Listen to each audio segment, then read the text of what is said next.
오래전에 대학 시절에 굉장히 어려운 시험을 본 적이 있습니다. 그러니까 대다수가 포기하는데 그래도 대학 동기들하고 한번 보자 해가지고 시험을 준비하고서 본 적이 있습니다. 이게 동기들 한 17명, 18명, 20명은 안 되고 20명 보기로 했다가 한 18명인가 17명이 함께 시험을 봤습니다. 시험을 보고 나서 예비 채점을 했습니다. 각자 시험을 봤는데 7과목을 보는 건데요. 시험을 봐가지고 예비 채점을 했는데 개인별로 이제 자기가 몇 점 정도 나왔다 해가지고서 이제 그거를 예비 채점을 했어요. 근데 제가 점수가 가장 낮게 나왔어요. 제가 꼴찌였습니다. 그래서 포기하고 다음 해에 다시 보자 하고서 그렇게 생각을 했습니다. 한 달 후에 발표가 났습니다. 근데 저만 유일하게 합격했습니다. 당시 수학이 굉장히 어려웠습니다. 제가 예비 채점하기를 제가 30점에서 한 40점 정도, 그러니까 100점 만점에 10문제가 나왔는데 풀기는 한 6문제 풀었는데 맞은 거는 한 3문제 정도뿐이 못 맞춘 것 같아요. 3문제, 4문제, 뭐 그 정도였던 것 같아요. 영어도 한 10문제 나오고, 아무튼 문제는 많이 나온 건 아닌데 한 7과목이 그렇게 시험을 봤습니다. 어찌하든 저보다 시험 잘 봤다고 주장하던 모든 친구들이 입을 딱 닫았습니다. 아무리 자기가 시험을 잘 보았다고 주장하더라도 결과는 확인해야 알 수가 있습니다. 오늘 성경에는 천국에서 누가 크냐로 이야기를 합니다. 문제는 천국에서 누가 크냐를 다투기보다는 먼저 천국에 들어가야 합니다. 떡 줄 사람은 생각하지 않고 김치국부터 마시고 있습니다. 지금도 우리는 당연히 천국에 들어갈 것처럼 생각하고 행동합니다. 이미 우리는 천국에 들어갈 약속은 잡았지만 아직 천국에 들어간 것은 아닙니다. 그러니 천국에서 크냐 작으냐의 의미가 없습니다. 우리 모두 천국에 꼭 들어가기를 축원합니다. 과연 누가 천국에서 1등이냐? 이것이 세상을 살아가는 사람들의 관심사입니다. 많은 무리가 모이면 그 중에 누가 1등이냐? 그 중에 누가 가장 뛰어나냐? 이것을 가지고 다투어요. 그래서 선거도 어떻게 해요? 누가 당선이 돼요? 1등 하는 사람이 당선이 되죠. 2등, 3등은 아무리 많아도 어떻게 소용이 있어요? 없어요? 없잖아요. 1등만 알아주는 세상이에요. 세상을 이렇게 살다 보니까 천국에서도 1등만 알아준다 생각합니다. 경쟁에서 이기는 사람이 모든 것을 가지는 세상의 방법입니다. 우리는 현재도 천국을 이렇게 생각합니다. 우리 다 함께 1절에서 4절까지 말씀을 읽겠습니다. 그때 제자들이 예수께 나와 이르되 천국에서는 누가 크니까? 예수께서 한 어린아이를 불러 그를 가운데 세우시고 이르시되 진실로 너희에게 이르노니 너희가 돌이켜 어린 아이들과 같이 되지 아니하면 결단코 천국에 들어가지 못하리라.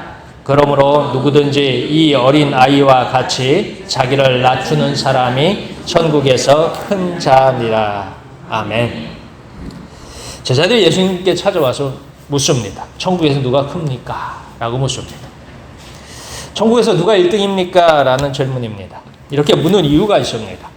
그러니까 제자들이 갑자기 뜬금없이 예수님 찾아와서 천국에서 누가 큽니까? 라고 묻는데 나름대로 이유가 있어요. 누가복음 9장 46절에서 보면은 제자 중에서 누가 크냐 하는 변론이 일어나니 뭐 이런 말씀이 있습니다. 그러니까 이거 천국에서 크다. 이 천국이라는 것이 제자들이 생각하는 이 천국이 뭐냐면 예수님의 나라예요. 그러니까 예수님께서 이제 예루살렘에 올라가요. 예루살렘에 올라가면 예수님이 예수님의 나라를 만들 거예요. 그러면 누가 가장 중요한 자리를 앉을 거냐? 누가 가장 중요한 위치를 차지할 거냐? 결국 뭐냐면 우리 제자들 중에 누가 가장 크냐 이 얘기예요. 그러니까 자기들 표현으로는 결국은 제자들 중에 누가 큰 자입니까? 12명의 제자들 중에 예수님 보실 적에 누가 가장 뛰어난 사람이 제자입니까? 이 얘기예요. 아마도 예수님 나라에서 높은 자리, 가장 중요한 자리는 누구일 것입니까? 라는 속마음이 담겨진 질문이에요. 그러니까 대놓고 예수님의 나라가 이루어지면 국무총리 누가 합니까? 라고 물을 수는 없으니까 하는 말이 돌려서 뭐라고 하는 거예요? 우리 중에 누가 가장 예수님 보시기에 중요합니까? 라고 묻는 거예요. 그 속마음은 감춰놓고 천국의 큰 자가 누굽니까? 라고 묻습니다. 예수님이 제자들에게 이렇게 말합니다. 지금 너희처럼 다투고 싸우면 천국에 들어가지 못한다. 너희가 세상의 방법으로 계산하지만 절대로 천국에 들어가지 못한다는 답입니다. 그러면서 예수님은 천국에 들어가기 위해서는 어린아이와 같아야 합니다라고 얘기합니다. 어린아이가 부모를 의지하듯이. 그러니까 어린아이 하면 부족하고 여러 가지 사고나 이런 것이 떨어지는, 그렇게 생각할 수 있어요. 근데 여기서는 그런 부족하고 사고나 행동이나 이런 것들이 떨어지는 걸 얘기하는 것이 아니라 어린아이의 특징 중에 장점은 부모를 전적으로 의지하고 신뢰한다라는 것입니다. 그러니까 천국에 들어가는 사람은 어떤 사람이 들어가느냐? 하나님을 전적으로 의지하고 신뢰하는 사람이 천국에 들어간다는 얘기예요. 그러니까 이 제자들은 지금 뭐예요? 서로 다투어가지고 우리 중에 누가 뛰어나냐라고 하는데, 그렇게 하는 것은 하나님을 의지하는 방법이 아니에요. 그러니까 너희들은 그렇게 다투면은 천국에 들어가지 못한다. 차라리 어린아이가 부모를 의지하듯이 너희가 하나님을 의지하고 신뢰할 적에 천국에 들어간다라고 합니다. 그리고 그런 사람이 어떻게 해요? 천국에서 큰 사람이다라고 얘기합니다. 천국에서 큰 사람은 하나님을 가장 잘 의지하는 사람입니다. 특별히 겸손한 사람은 자기의 부족함을, 연약함을 인정하고 하나님을 전적으로 의지합니다. 제자들의 교만한 마음에 대한 경고입니다. 얼마나 제자들이 교만한지, 얼마나 제자들의 한 행동이 철없는지 확실히 보여줍니다. 제자에게 천국은 하나님을 철저히 의지함으로 들어가야 합니다. 우리도 하나님을 의지하기를 축원합니다. 자, 천국에 들어가는 일이 얼마나 어려운가라는 것을 또 얘기합니다. 제자들은 예수님을 따르니까 예수님께서 이루시는 나라, 그러니까 어떻게 보면 지상에 있는 천국이겠죠. 예루살렘에 올라가서 이스라엘 나라를 회복하면 그것이 지상에서 이루어진 천국이고, 그곳에 제자들은 당연히 자기들이 들어갈 거라고 생각을 하는 거예요. 근데 예수님께서 하시는 말씀이 있어요. 만약에 이 천국이 들어가는 것이 쉽지 않다, 어렵다라고 얘기하십니다. 그 어려운 이유가 뭐냐? 누군가를 실족하게 한다면 그는 천국에 들어가지 못한다라고 합니다. 오늘 성경에서 천국에 들어가지 못하는 누군가를 실족하게 하기 때문이라고 답을 줬습니다. 우리 다 함께 5절에서 7절까지 말씀드리겠습니다. 또 누구든지 내 이름으로 이런 어린 아이 하나를 영접하면 곧 나를 영접함이니, 누구든지 나를 믿는 이 작은 자 중 하나를 실족하게 하면 차라리 연자 맷돌을 그 목에 달려서 깊은 바다에 빠뜨려지는 것이 나으니라. 실족하게 하는 일들이 있음으로 말미암아 세상에 화가 있도다. 실족하게 하는 일이 없을 수는 없으나 실족하게 하는 그 사람에게는 화가 있도다. 아멘. 오늘 성경에서 시작할 적에 이렇게 시작해요. 5절에서 어떻게 시작하냐? 누구든지 내 이름으로 이런 어린아이 하나를 영접하면. 자, 여기서 내 이름, 예수님의 이름으로 영접한다라고 하고 있어요. 이스라엘 민족은 아브라함의 후손들이에요. 그래서 이스라엘 민족은 뭐냐면 다 하나님을 믿는 사람들이에요. 근데 하나님을 믿는 사람들인데 그들이 생각할 때 다 그렇게 생각해요. 아, 나는 이 아브라함의 후손이니까, 그러니까 하나님께서 조상의 하나님을 믿으니까 다 천국에 들어간다라고 생각을 하고 있습니다. 오늘날 이거는 교회에도 비슷해요. 교회도 내가 예수님의 이름을 믿으니까 천국에 들어갑니다라고 생각을 해요. 그런데 이 천국에 들어가지 못하는 이유가 있는데, 그 이유 중에 하나가 뭐냐면 실족하게 하는 일. 이 실족하게 한다라는 표현을 하면 길을 잃게 하기도 하고 넘어뜨리기도 하고 시험에 들게 한다라는 표현을 쓸 수 있을 거예요. 자, 그러면 여기서 예수님의 이름으로 영접할 적에 어떤 일이냐라는 거예요. 우리가 누군가를 교회 안에서 서로 영접하고 교회 안에서 형제라 부르고 교회 안에서 자매라 부르고 교회 안에서 함께 한 교인이라고 할 적에는 반드시 우리는 예수님의 이름으로 한 가족이 된 거예요. 예수님의 이름으로 하나님의 자녀가 된 거예요. 예수님의 이름으로 우리는 뭐예요? 뭐냐면 형제라고 부르기도 하고 자매라고 부르기도 하고, 또는 뭐예요? 예수님의 이름으로 하나님의 가족이다라고 부르기도 해요. 우리는 예수님의 이름을 굉장히 쉽게 생각합니다. 근데 오늘 성경에 보면 예수님의 이름으로 영접하면은 누구를 영접하는 것이라 했어요? 예수님을 영접하는 것이다. 그러니까 상대의 어린아이와 같은 자금, 어린아이와 같은 연약함, 부족함을 보는 게 아니라 그를 누구로 보는다고요? 예수님으로 영접한다. 예수님으로 본다라는 것입니다. 그래서 나보다 떨어지거나 나보다 연약하거나 나보다 부족한 사람을 볼 적에, 왜냐하면 예수님의 이름을 쓴 게 예수님으로 영접하기 때문에 우린 예수님에 대한, 우리가 만약에 진짜 예수님을 만나면 어떤 모습으로 만날까라는 거예요. 우리가 나보다 부족한 사람, 나보다 연약한 사람, 나보다 어리석은 사람을 해야 하는 태도와 우리가 진짜 예수님을 만났을 때 우리의 태도는 같을까요? 다를까요? 다르겠지요. 우리는 교회 안에서 뭐냐면 이렇게 보면은 예수님을 영접하는 건지 원수를 영접하는 건지 모를 때도 가끔씩 있어요. 그러니까 예수님을 우리가 영접하는 것, 그건 뭐예요? 부족하고 연약하고 그럴지라도 예수님을 영접하듯이 우리는 영접해야 된다는 것입니다. 누군가 예수님의 이름을 자기의 목적을 위해서 쓸 사람도 있어요. 누군가는 예수님의 이름을 가볍고 쉽게 말합니다. 그게 예수님의 이름을 사용하면서 어린아이 같은 사람, 부족한 사람, 연약한 사람, 또는 가난한 사람, 또는 지위가 낮은 사람, 이런 사람들을 어떻게 해요? 우리는 무시하고 그런 사람들을 어떻게 해요? 우리는 업신여길 경우도 많이 있더라는 것입니다. 그러면 그 사람들이 어떻게 되느냐? 실족하고 실망하고 낙담한다라고 합니다. 그리고 시험에 들게 합니다. 이것이 분명히 예수님이 뭔지 알았던 사람, 우리가 조심해야 될 행동입니다. 먼저 예수님을 믿었던 사람의 말과 행동을 통해서 누군가를 업신여기고 누군가를 실족하게 하고 누군가를 시험에 빠뜨린다면 이런 사람에 대해서 예수님은 예수님의 이름에 대한 책임을 묻습니다. 오늘 성경에 예수님의 이름을 알고 부르고 의지하는 사람을 실족하게 한다면 어떻게 하는 것이 낫냐? 연자맷돌을 어떻게 목에 메고 바다에 빠지는 심판을 받는 것이 낫다라고 합니다. 그러니까 연자맷돌을 목에 메고 바다에 빠지면 어떻게 될까요? 빠져서 죽겠죠. 근데 그게 차라리 낫대요. 지옥에 가가지고 심판받는 것보다 연자맷돌을 목에 메고 딱 따지면 한 번에 죽으니까 한 번에 심판을 받는데, 만약에 누군가를 실족하게 했다면 그가 지옥에 가서 심판을 받는데 그보다 더 심한, 더 큰 고통을 겪으리라라는 것이 예수님의 말씀입니다. 연자맷돌은 혹시 아세요? 여러분 맷돌 알죠? 맷돌 이렇게 돌하고 돌 놓고서 이렇게 돌리는 거, 손으로 돌리는 거. 이건 맷돌이고, 연자맷돌은 말이나 소가 돌리던 맷돌이에요. 요즘은 없죠. 근데 저희 고향 동네는 옛날에 연자맷돌이 있었어요. 지금은 없는데, 지금은 그 누가 캐갔어요.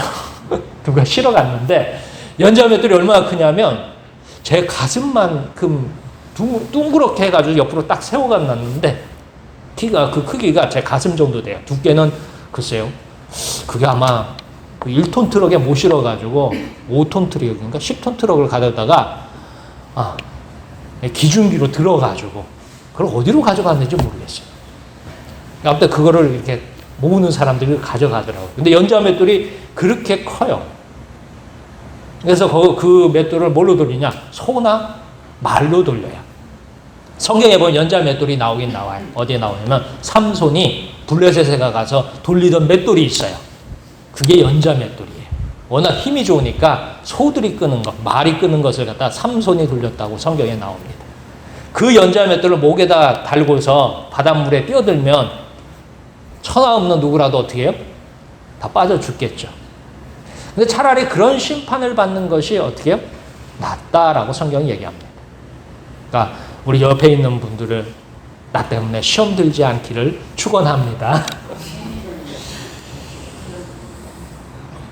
예수님 믿는 것은 참으로 중요하고 엄중합니다. 만약 예수님의 이름을 가볍고 단순하게 생각한다면 그에겐 많은 사람이 시험을 들고 실족할 것입니다. 이 문제를 예수님은 심판하실 것입니다. 차라리 누군가를 실족하게 하는 것은 보다는 눈을 파고 팔다리를 자르는 것보다 무섭고 두렵습니다. 우린 예수님의 이름을 소중하고 귀하게 사용하기를 축원합니다. 예수를 믿는 우리에게는 누군가를 실족하지 않도록, 시험에 빠지지 않도록 인도할 의무가 있습니다. 우리 모두 예수님의 이름을 귀하고 중요하게 사용하기를 축원합니다. 자, 오늘 성경에서 성도를 실족하게 하는 일은 엄중한 심판의 대상입니다. 세상 사람에게는 교인을, 성도를, 교회를 이용하려는 사람도 많아요. 그래서 많은 성도가, 교회가 시험에 들고 길을 잃도록 합니다. 근데 예수님이 이 말씀을 하시는 이유는 이 당시에 제자들이 먼저 자기들은 뭐예요? 천국에서 큰 자, 자기는 천국에 들어간 것처럼 얘기하고 있어요. 근데 아직 천국에 들어간 것은 아니에요. 예수님 나라가 아직 이루어진 건 아니잖아요. 근데 또 한 사람들이 있어요. 뭐냐면 이렇게 예수님을 잘 인도한다고 하면서, 천국을 잘 인도한다면서 실족하게 하는 사람들. 그게 막 유대인들 지도자를 이야기합니다. 우리 다 함께 8절에서 10절까지 말씀을 읽겠습니다. 만일 내 손이나 내 발이 너를 범죄하게 하거든 찍어내버리라. 장애인이나 다리 저는 자로 영생에 들어가는 것이 두 손과 두 발을 가지고 영원한 불에 던져지는 것보다 나으니라. 만일 내 눈이 너를 범죄하게 하거든 빼어내버리라. 한 눈으로 영생에 들어가는 것이 두 눈을 가지고 지옥불에 던져지는 것보다 나으니라. 삼가 이 작은 자 중에 하나도 없인 여기지 말라. 너희에게 말하노니 그들의 천사들이 하늘에서 하늘에 계신 내 아버지의 얼굴을 항상 배움느니라. 아멘. 오늘 성경 예수님은 처음 제자들의 교만을 꾸짖었습니다. 그리고 다음으로 더욱 교만한 유대인들을 꾸짖습니다. 이스라엘 중에는 날 때부터 죄인이 있습니다. 장애를 갖고 있는 사람입니다. 그러니까 이스라엘 중에 장애라는 것은, 우리는 장애하면 몸이 불편한 사람이에요. 근데 이스라엘 민족에게는 이 몸이 불편한 건 왜냐하면 그가 온전하지 못하다, 깨끗하지 못하다라는 의미고, 그건 뭐예요? 하나님 앞에 죄라고 생각했어요. 그러니까 이 이스라엘 중에 장애인은 뭐예요? 몸도 불편한 것도 굉장히 고통스러운데 그 장애를 가지고 태어난 것 자체를 뭐라고요? 죄인으로 취급해요. 장애는 또 고치지도 못하잖아요. 고쳐지지도 않잖아요. 그러니까 뭐예요? 평생을 뭐로 사는 거예요? 죄인으로 사는 거예요. 그래서 이스라엘 중에서 손발이 멀쩡하고 건강한 사람들은 자기들은 뭐예요? 자기는 의로운 사람이고, 만약에 장애가 있으면 그 사람은 뭐예요? 죄인으로 취급을 받아요. 그러니까 천국에 들어갈 적에 누가 들어가겠어요? 손발이 온전한 자기들은 들어가고, 장애를 가진 사람은 어떻게 해요? 못 들어가는 거예요. 그게 이스라엘 사람들의 생각이에요. 제자들조차도 성경에 보면, 요한복음에 그래요. 맹인으로 난 사람에게 묻기를, 맹인으로 태어난 이유가 뭐냐면 그 사람의 죄입니까? 아니면 부모의 죄입니까? 라고 예수님께 물어요. 예수님께 하시는 말씀이 뭐예요? 그 사람의 죄도 부모의 죄도 아니고 하나님 하실 일을 나타내려 함이라 라고 말씀하십니다. 그래서 이스라엘 사람의 생각에는 장애인은 천국에 들어가지 못한다고 생각을 가졌습니다. 그런데 예수님은 여기에서 다르게 말합니다. 도리어 장애인이 죄가 없고 장애인이 천국에 들어가기 쉽다라고 얘기합니다. 오늘 성경에서 죄를 짓는 것은 무엇으로 짓느냐라고 묻습니다. 죄된 자리는 무엇으로 가요? 어떤 죄가 벌어지는 현장을 가려면 우리는 뭘로 그 현장을 가요? 발로 걸어서 가잖아요. 그러니까 발이 장애가 있으면 그 자리를 갈 수 있어요? 못 가요? 못 가잖아요. 그러니까 죄를 짓는 사람의 특징은 뭐냐면 그 죄는 결국 뭐예요? 그 사람의 손으로 짓고 그 사람의 발로 짓는 거예요. 차라리 장애가 있었으면 뭐예요? 죄를 지을 이유가 있어요? 없어요? 없잖아요.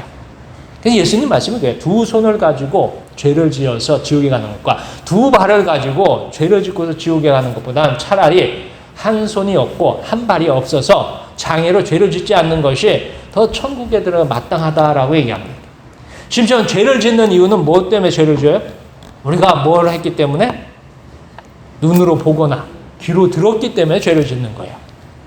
우리가 모르면 죄를 지을 일이 있어요? 없어요? 없잖아요. 보았기 때문에 욕심이 생기고 들었기 때문에 마음이 쏠리는 거예요. 그리고 뭐예요? 발이 있기 때문에 죄 짓는 장소를 찾아가고 손이 있기 때문에 뭐예요? 죄를 짓는 거예요. 그래서 예수님은 차라리 그럴 바에는 눈을 하나를 빼버리고 손을 하나를 자르고 발을 하나를 잘라라. 그게 뭐예요? 천국에 합당하다라고 얘기합니다. 불행하게도 여기는 다 천국 가게 다 틀렸어요. 손발이 다 있고 눈과 귀가 다 멀쩡해. 그래서 예수님이 필요한 것입니다. 천국은 죄인은 들어가지 못합니다. 그것은 조금의 죄라도 들어가지 못합니다.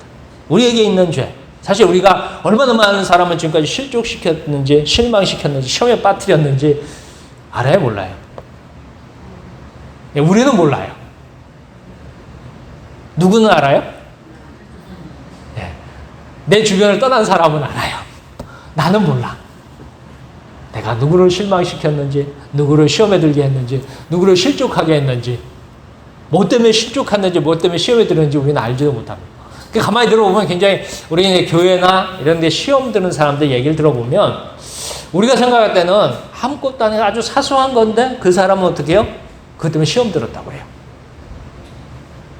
모르죠. 그 사람이 왜 그 문제, 우리가 생각할 때 그 사소한 문제. 오늘 성경을 보면 뭐예요? 이 작은 문제. 성경은 작은 자라고 나오잖아요. 우리는 생각할 때 작은 문제였어요. 근데 그 사람한테는 그 문제가 뭐예요? 자기를 실족하게 하고 자기를 시험에 빠지게 했다는 것입니다. 그렇게 따지면 우리는 시험에 빠뜨리고 실족하게 한 사람이 몇십 명이 될지 몇백 명이 될지 몇천 명이 될지 아무도 모릅니다.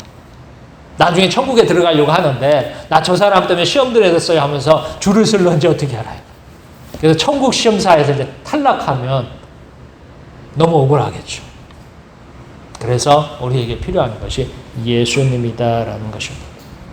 누구도 죄로부터 숨지 못하며 죄로부터 도망치지 못합니다. 그 죄가 얼마나 크면 연자맷돌을 목에 감기고 바다에 빠지는 것이 낫다라고 얘기해요. 심지어는 뭐예요? 손과 발을 잘라버리고 눈을 뽑아버리라고 해요. 불행하게도 여기 계신 분은 다 손과 발이 다 있고 눈이 다 있네요. 그래서 우리가 작은 자 중에 우리가 작은 문제로 작은 것으로 누군가를 시험에 빠뜨리고 누군가를 실족하게 했던 그 많은 일들이 우리 뒤에 다 지나갔습니다. 우리는 기억하지 못해요. 그래서 뭐예요? 이 죄의 문제를 해결하실 분이 예수님이다라는 것입니다. 예수님께서 십자가에서 우리가 알지 못하는 그 모든 죄의 문제를 해결하셨습니다. 우리를 구원하신 예수님을 믿었기 때문에 천국이 약속되어 있습니다. 우리는 약속되어 있지 아직 천국에 들어간 것은 아니에요. 분명히 아셔야 해요. 우리는 예수 그리스도를 믿어서 하나님 나라가 약속되어 있는 거지. 그래서 우리 마음대로 하고 마음대로 된다는 게 아니에요. 우리는 여전히 뭐예요? 누군가를 실족하지 않도록 누군가를 뭐예요? 시험에 들지 말도록 도와야 합니다. 그리고 조심해야 합니다. 이것이 우리가 심판을 피하고 천국에 들어가는 방법입니다. 아직 우리는 천국에 들어가지 못했습니다. 다만 그 천국을 바라보면서 달려갈 뿐입니다. 남은 삶일도 우리가 예수 그리스도를 굳건히 믿고 그리고 시험에 누군가가 실족하지 않도록 시험에 들지 않도록 도우시기를 주의 이름으로 축원합니다. 기도하겠습니다.